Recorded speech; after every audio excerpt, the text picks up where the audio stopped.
8월 28일 오늘 하나님의 말씀은 시편 13편 말씀입니다. 1절로 6절 말씀.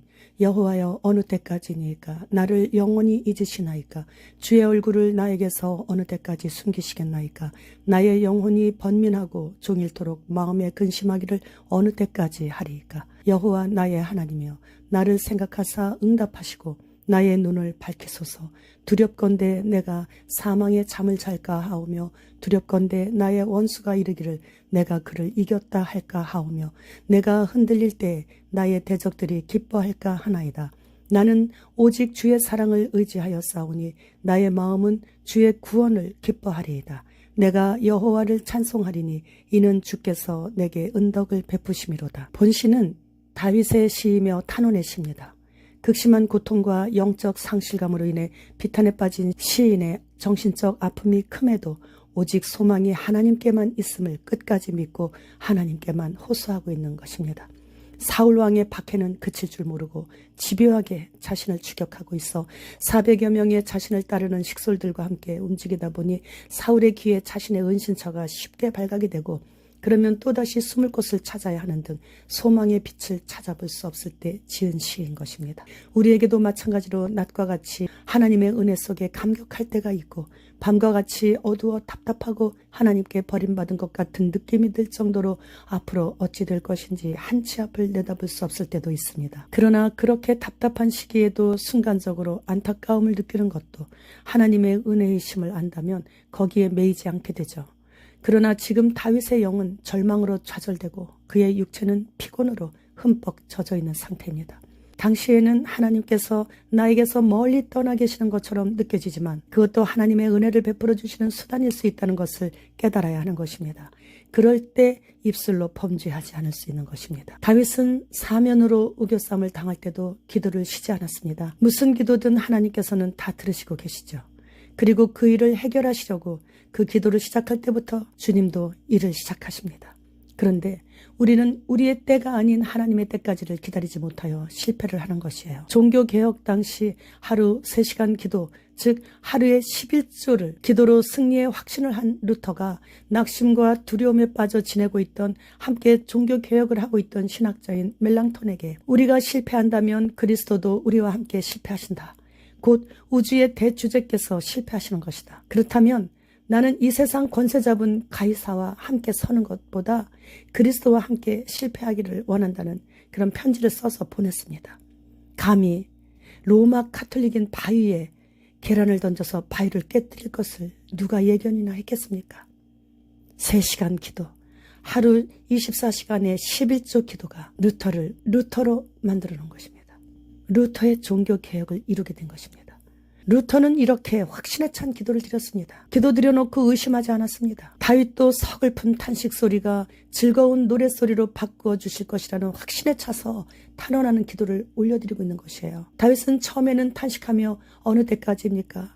어느 때까지입니까? 를 탄식하면서 여쭈었어요. 지금까지 사망의 음침한 골짜기로 빠져들어가는 것 같이 보였던 영혼이 기도를 마치는 후반부에 가서는 갑자기 자신의 영혼이 영광스러운 소망의 언덕으로 끌어올려지고 있는 것을 알았기에 이러한 감격의 즐거운 노래를 부를 수 있는 것이죠. 결국 다윗은 주변의 환경으로 인한 절망의 탄식이 아니었어요. 크신 하나님을 온전히 신뢰하지 못한 자신의 연약한 믿음 때문이었다고 고백하는 것이죠.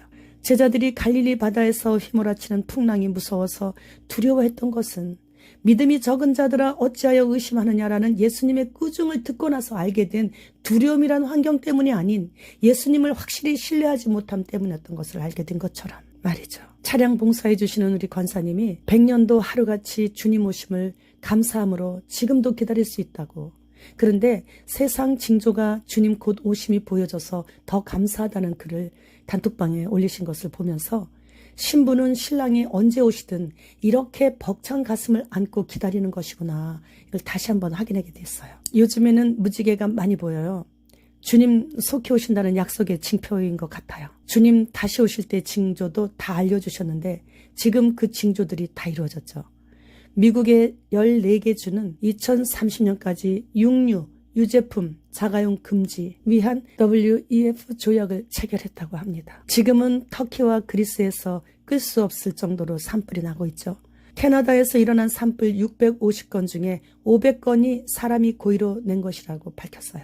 강을 가로지르는 작은 목선에 탄 사람이 긴 가스 토치로 합법인가 할 정도로 대담하게 불을 내고 다니는 영상을 봤어요. 산불로 모든 것을 잃은 수많은 캐나다인들은 지금 생활비 위기로 현재 벼랑 끝에 서 있다고 합니다. 수단은 전쟁으로 수백만 명이 식량과 의료용 부족으로 사망하게 된다고 합니다. 러시아 보로네시 지역에 치명적인 탄저병이 발생하여 국가 비상사태를 선포했습니다. 중국과 몽골에는 흑사병이 돌고 있고 인도는 작년 8월부터 미국은 작년 10월부터 코감기보다 6배 더 강한 XBB 오미크론 변이가 시작되고 있다고 합니다. 우리나라도 올 3월에 감염자가 나왔죠. 그리고 팬데믹 이후 짐승들이 본격적으로 자신들의 정체를 밝히면서 나오기 시작하면서 이제는 그림자 정부는 사라지고 불법을 행하는 자들의 횡포가 극에 달했습니다. 지금 이런 세계 정세를 보면서 성경을 알지 못하는 불신자들까지도 세상에 종말의 재난이 시작된 것을 알 수 있기에 네 번째 인이 떼어지고 있는 것을 누구나 다 알 수 있을 정도입니다.